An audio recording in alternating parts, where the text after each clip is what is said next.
тірі аңызы 35 жасында чемпионат милан алып бүткіл әлемде аузына қаратқан Лионель Андрес Месси карьерасын бітіріп жатыр. Менің емесім примерно мынандай болды.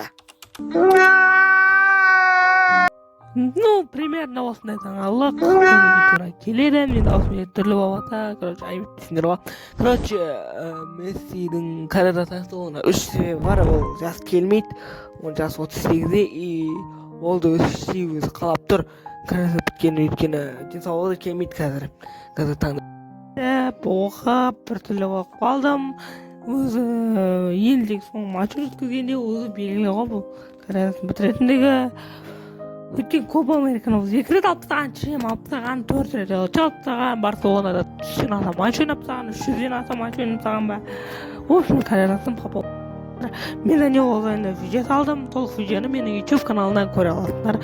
Қосып болғаныңыз, қосып легенда керемет ойындарың үшін, керемет бастарың, керемет эмоцияларың үшін рахмет. Легенда.